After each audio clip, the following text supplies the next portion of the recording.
দেশের সব কয়টি গণমাধ্যম, প্রায় সব কয়টি গণমাধ্যম সংবাদ প্রকাশ করেছে এভাবে যে রংপুর বেগম রোকেয়া বিশ্ববিদ্যালয়ের সাবেক ভিসি নাজমুল হাসান কলিমুল্লাহকে গ্রেপ্তার করা হয়েছে। বেরবির সাবেক ভিসি নাজমুল হাসান কলিমুল্লাহকে গ্রেপ্তার করা হয়েছে।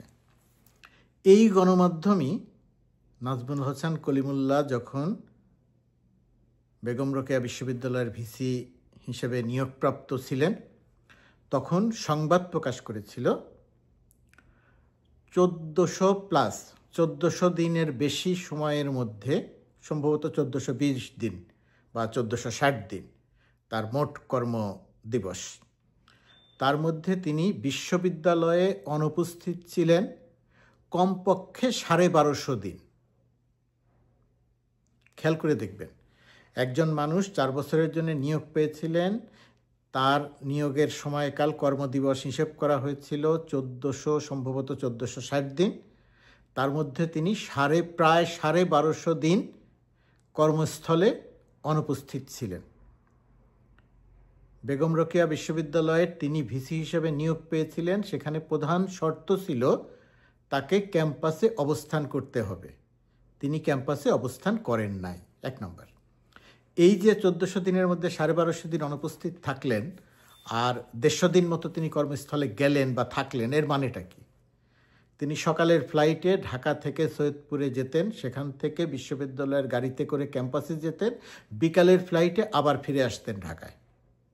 মজার ব্যাপারটা, গণমাধ্যমে এই সংবাদ দিয়েছিল। এবং তিনি অনেকগুলো অনুষদের চেয়ারম্যানের দায়িত্বে ছিলেন।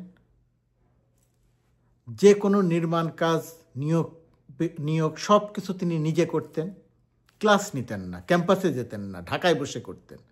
যখন গণমাধ্যম সংবাদ প্রকাশ করল তখন তিনি ঢাকায় একটি অফিস নিলেন বিশ্ববিদ্যালয়ে, সেখান থেকে তিনি কাজকর্ম পরিচালনা করতেন। তো তার বিরুদ্ধে সুনির্দিষ্ট করে দুর্নীতির অভিযোগ আছে, কমপক্ষে 30 কোটি টাকার একটা দুর্নীতির অভিযোগ আছে তার বিরুদ্ধে। এই লোকটিকে যখন সরকার গ্রেপ্তার করলো তখন গণমাধ্যমে সংবাদ প্রকাশিত হলো যে একজন সাবেক ভিসিকে গ্রেপ্তার করা হয়েছে। মূলত তাকে কিন্তু গ্রেপ্তার করা হলো দুর্নীতির অভিযোগে। এখন প্রশ্ন আসে যে দুর্নীতির অভিযোগে যখন তাকে গ্রেপ্তার করা হলো, তো দুর্নীতির দায়ে অভিযুক্ত তো আরও অনেক ভিসি আছেন বা ছিলেন। আমাদের জাহাঙ্গীরনগর বিশ্ববিদ্যালয়ের ওই যে নারী ভিসির কথা মনে আছে, আমি নাম ভুলে গেছি ওনার ছেলে, ওনার স্বামীকে নিয়ে সম্মিলিতভাবে দুর্নীতি করতেন। বিশ্ববিদ্যালয়ের কত হাজারখানেক কোটি টাকার নির্মাণ কাজ চলছিল, সেই নির্মাণ কাজের কমপক্ষে 4 কোটি টাকা তিনি ভিসি অফিসে, মানে তার ভিসির বাসভবনে বসে সেই সময়ে জাহাঙ্গীরনগর বিশ্ববিদ্যালয় ছাত্রলীগ এবং কেন্দ্রীয় ছাত্রলীগ নেতাদের মধ্যে ভাগবাটোয়ারা করেছিলেন। টেলিফোন সংলাপ প্রকাশিত হয়েছিল, টেলিফোন কথোপকথন প্রকাশিত হয়েছিল, ফাঁস হয়েছিল। সেই ঘটনার পরিপ্রেক্ষিতে ছাত্রলীগের কমিটি বাতিল করে দেওয়া হয়েছিল। তার বিরুদ্ধে কোনো ব্যবস্থা নেওয়া হয় নাই, কারণ ওই ভিসি ছিলেন শেখ রেহানার লোক। মজার ব্যাপার, নাজমুল হাসান কলিমুল্লাহকে যখন গ্রেপ্তার করা হচ্ছে দুর্নীতির অভিযোগে, তখন কিন্তু ওই ভিসির কথা স্বাভাবিকভাবেই আলোচনায় আসছে যে তার বিরুদ্ধে তো দুর্নীতির আরও বড় অভিযোগ, তাহলে তাকে গ্রেপ্তার করা হলো না কেন? এই কথাটা আলোচনায় আসছে। আরেকজনের কথা আলোচনায় আসছে, আব্দুস সোবহান, রাজশাহী বিশ্ববিদ্যালয়ের ভিসি, কমপক্ষে 130 জনের কাছ থেকে টাকা নিয়ে নিয়োগ দিয়েছিলেন। তার শেষ কর্মদিবসের দিন তাদের নিয়োগের প্রক্রিয়া সাইন করে তিনি বিদায় নিতে যাচ্ছিলেন, তখন যাদের থেকে টাকা নিয়েছিলেন, যারা চাকরি পান নাই, স্থায়ী হয় নাই, তারা তাকে ঘেরাও করেছিল, পুলিশ দিয়ে প্রোটেকশন দিয়ে তাকে বিশ্ববিদ্যালয় থেকে বের করা হয়েছে। কি পরিমাণ ভয়াবহ সুনির্দিষ্ট দুর্নীতির অভিযোগ! আলোচনায় আনা হচ্ছে যে কলিমুল্লাহকে গ্রেপ্তার করা হলো, তাহলে তাদের বিরুদ্ধে ব্যবস্থা নেওয়া হয় নাই কেন? খুব লজিক্যাল প্রশ্ন। এখন সরকারের জায়গা থেকে খুব স্বাভাবিকভাবেই, আমি সরকারের অংশ হয়েও এই প্রশ্নগুলো তুলছি, সরকারের জায়গা থেকে যেটা বলা হবে বা সত্যিও যে অসংখ্য ঘটনা, অসংখ্য অভিযোগ একটার পর একটা আসবে। এই জাহাঙ্গীরনগর বিশ্ববিদ্যালয়ের ভিসি, রাজশাহী বিশ্ববিদ্যালয়ের ভিসি, তাদের বিরুদ্ধে হয়তো তদন্ত প্রক্রিয়াধীন অথবা তদন্ত শুরু হবে কিছু একটা। কলিমুল্লাহর বিরুদ্ধে তদন্ত শুরু হয়েছে, এই কারণে তাকে গ্রেপ্তার করা হয়েছে, হয়তো সত্যি, এটাই সত্যি। কিন্তু কলিমুল্লাহর সংবাদটি হয়ে গেল যে প্রথমত তিনি একটি বিশ্ববিদ্যালয়ের সাবেক ভিসি এই পরিস্থিতিটা ব্যবহার করা হলো। তার চেয়ে বড়ভাবে সরকারের জন্য যেটা কিছুটা বিব্রতকরই হয়ে গেল, সেটা হচ্ছে যে নাজমুল হাসান কলিমুল্লাহ গত কিছুদিন ধরে কথা বলছিলেন সরকারের বিরুদ্ধে। সরকারের বিরুদ্ধে কথা বলাকে আমি মোটেই কোনো খারাপ কিছু মনে করি না। সেটা আমি হই, ডক্টর ইউনূস হন, যে কেউ। আমি খুবই ক্ষুদ্র মানুষ। সরকারের বিরুদ্ধে সমালোচনা করা ভালো।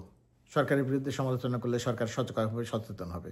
কিন্তু নাজমুল হাসান কলিমুল্লাহ যেটা করছিলাম স্রেফ গুজব এবং দেশের ভেতরে একটা অরাজকতা তৈরির একটা চেষ্টা করছিলেন। তার জন্যও কিন্তু তাকে কিছু বলা হচ্ছিল না। তিনি যেমন বললেন যে ভারতের সর্বদলীয় একটা মিটিং হয়েছে, সেই মিটিংয়ের সিদ্ধান্ত নেওয়া হয়েছে শেখ হাসিনাকে সসম্পন্নে বাংলাদেশে ফেরত আনা হবে, তার ক্ষমতায় বসিয়ে দেওয়া হবে। কি ভয়াবহ গুজব! ভারতের কোনো পত্রিকায় প্রকাশিত হয় নাই, ভারতে কোথাও কোনো জায়গাতে সংবাদ নাই, এবং আমরা একে সুনির্দিষ্ট খোঁজ নিয়ে দেখেছি কোথাও কোনো জায়গাতে সর্বদলীয় মিটিং হয় নাই। কিন্তু কলিমুল্লাহ এটা প্রচার করেছেন। দেশে বিদেশের গণমাধ্যমের সঙ্গে কথা বলতে গিয়ে, সামাজিক যোগাযোগ মাধ্যমে কথা বলতে গিয়ে তিনি এটা প্রচার করেছেন, এক নাগারে প্রচার করছিলেন। সামরিক বাহিনীকে নিয়ে তিনি গুজব রচনা করছিলেন। তিনি আবার অধ্যাপক, নামের আগে লেফটেন্যান্ট কর্নেল না কর্নেল লেখেন, বিএনসিসি করতেন। সেই বিএনসিসির থেকে একটা পদ পায়। একসময় আমিও বিএনসিসি করতাম ঢাকা কলেজে পড়াকালীন। তো এখন সেই বিএনসিসির যারা দীর্ঘদিন ধরে করেন তাদের পদ থাকে। তো সেই হিসাবে তিনি আবার অধ্যাপক, কর্নেল, অধ্যাপক, মেজর ইত্যাদি ইত্যাদি ব্যবহার করেন। খুবই হাস্যকর চরিত্র, ক্যারেক্টারটা। তো এখন নাজমুল হাসান কলিমুল্লাহর বিরুদ্ধে সুনির্দিষ্ট দুর্নীতির অভিযোগে গ্রেপ্তার করা হলো, কিন্তু সংবাদ প্রকাশিত হলো একজন সাবেক ভিসিকে গ্রেপ্তার করা হয়েছে এবং তিনি সরকারের বিরুদ্ধে কথা বলছিলেন বলে তাকে গ্রেপ্তার করা হয়েছে। সরকারের জন্য এটা এটা সরকারের প্রাপ্য ছিল না। তাকে আরও বহু আগে গ্রেপ্তার করা যেত। তার মামলাটি আরও বহু আগে তদন্ত হতে পারত। এখন তদন্তটি হয়েছে স্বাভাবিক প্রক্রিয়াতে। সরকার হয়তো তাড়াহুড়া করে নাই।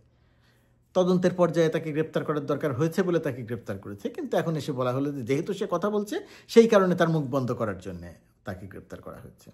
এখন সরকারের এই জায়গাটিতে আরও পরিষ্কার ব্যাখ্যা লাগবে। আমি শুধু গণমাধ্যম এবং সাধারণ জনমানুষের মধ্যে যেটা ছড়িয়ে পড়েছে সেটার কথা বললাম। আর যে কথাটা বলে শেষ করব সেটা হচ্ছে, নাজমুল হাসান কলিমুল্লাহ ঢাকা বিশ্ববিদ্যালয়ের অধ্যাপক। তিনি সেই সময় পর্যন্ত তিনি একটি জানিপপ নামে তার একটা সংগঠন আছে, নির্বাচন পর্যবেক্ষক। একেবারেই কলুষিত, দূষণীয় সংগঠন।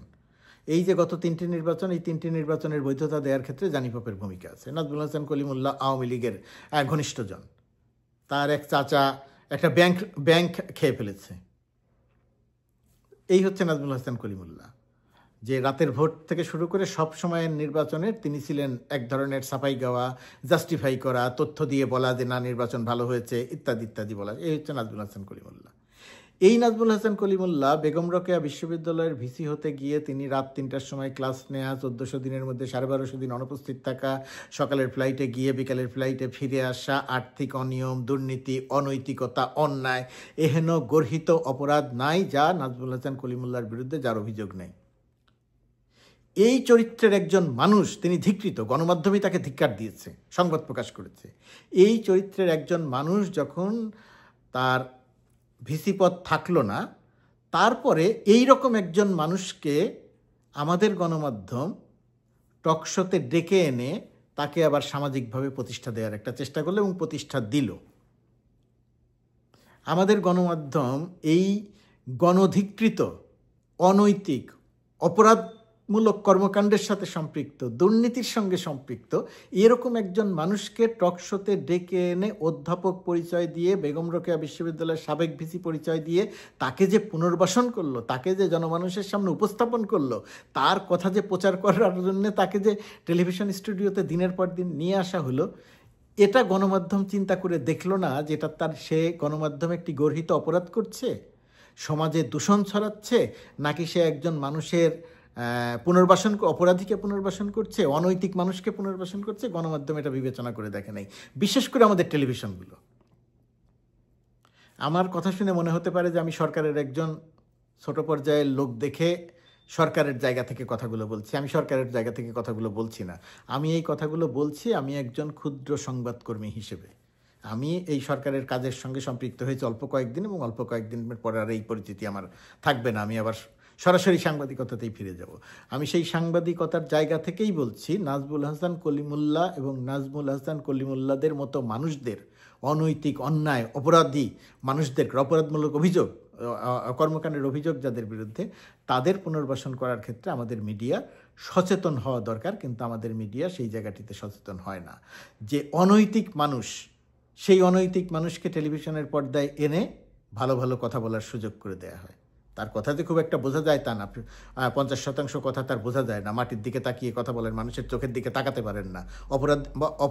অপরাধী এবং অনৈতিক মানুষদের একটা দুর্বলতা থাকে, যেটা নাজমুল হাসান কলিমুল্লাহর আছে।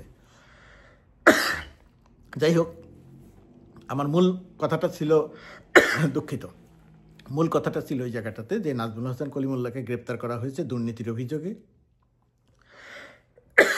দুঃখিত, বেগম রোকেয়া বিশ্ববিদ্যালয়ের সাবেক ভিসি হিসাবে নয়, নাজমুল হাসান কলিমুল্লাহ সরকারের বিরুদ্ধে কথা বলছিলেন, সেই কারণে তাকে গ্রেপ্তার করা হয় নাই।